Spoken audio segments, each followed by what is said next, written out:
Thank you, Chairperson. The aim of this study is to determine whether preoperative dyslipidemia can be used to predict lower urinary tract dysfunction, LUTD, after robot-assisted radical prostatectomy, RARP. This is the design of the study. Patients with localized prostate cancer who underwent RARP in a hospital between 2013 and 2014 were included in this study. Triglyceride, LDL cholesterol, HDL cholesterol, and the ratio of LDL cholesterol to HDL cholesterol were measured before RARP. Urodynamic studies were performed before and 1 month after the operation. We evaluated the association between lipid profile parameters and the changes in urodynamic parameters before and 1 month after RARP. This is the result. A total of 44 patients entered the study. The ratio of LDL cholesterol to HDL cholesterol was significantly higher in the patient whose volume at first desire to void decreased than in the other patients.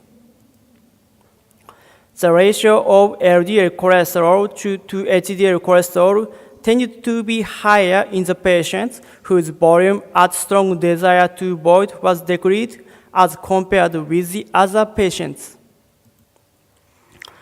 Bladder compliance was not significantly associated with lipid profile parameters.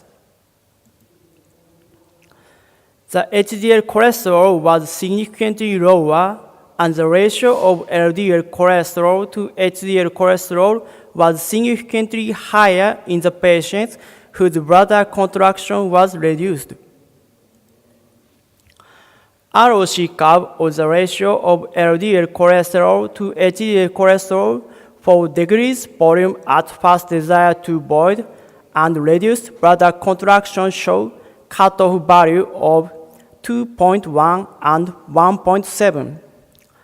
ROC curve of HDL cholesterol for reduced bladder contraction show a cutoff value of 48.5. An elevated ratio of LDL cholesterol to HDL cholesterol before RARP decreased volume at first desire to void and bladder contraction after RARP. Preoperative low HDL cholesterol reduced post-operative bladder contraction. ROC analysis suggested that the ratio of LDL cholesterol to HDL cholesterol more accurately predicts LUTD after RARP than triglyceride, LDL cholesterol, or HDL cholesterol levels. Dyslipidemia may be one cause of LUTD after RARP. The preoperative, the ratio of LDL cholesterol to HDL cholesterol appears to be a useful predictor of LUTD after RARP. Thank you for your attention.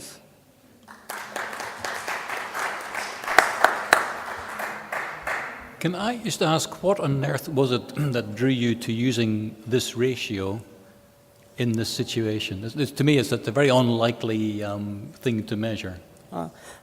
Recently, attention has focused on the ratio of LDL cholesterol to HDL cholesterol of a predictor of cardiovascular disease. It is reported that the ratio more accurately cardiovascular risk than LDL cholesterol or HDL cholesterol. And previously, we reported that the ratio is a useful marker of bladder dysfunction without operation.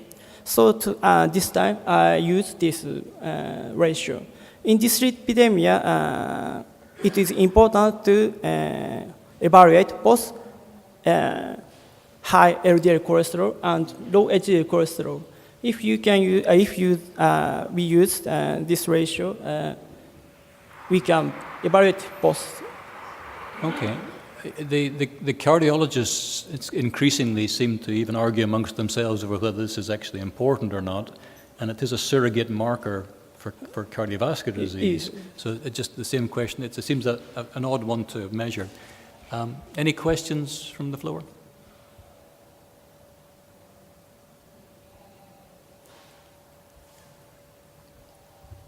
Yeah, Kari Tikkinen, just to continue a little bit. Thanks for your presentation. This is a critical comment. So you are using, as the chairperson said, like that, you're using a surrogate marker to predict another surrogate marker, more or less. So, and I mean, so then you should have some kind of goal. Why do you do it? You should, and the outcome should be a patient-important goal. You would like to have less problems.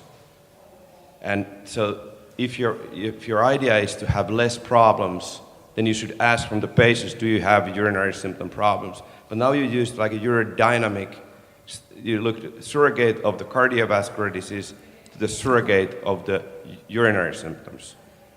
So in future, let's use less surrogate markers, and if we use surrogate markers, use them to predict patient-important outcome, not to predict another surrogate marker. I think, or can you, or am I too critical? So you have a chance to respond as to why you think this is a good thing to have done. Can I just make a suggestion? What I wouldn't like to see happening as a result of this is that we end up putting all our patients on statins, because you could draw that conclusion from this type of work, and I think that's not the path we want to go down. Just a quick comment. One of the selection biases are here that actually those who have high cholesterol levels, many of them have statins, and those who are low, many of them don't. So we actually don't know whether this is anything to do. It may be there to do something with the cardiovascular risk factors, or statins, or something else. This is all speculation, and that's why it's kind of dangerous, because at the end of the day, someone may suggest that let's give statins for all the radical prostatectomy patients, so then we have lower urinary tract symptoms. That would be completely crazy based on this data.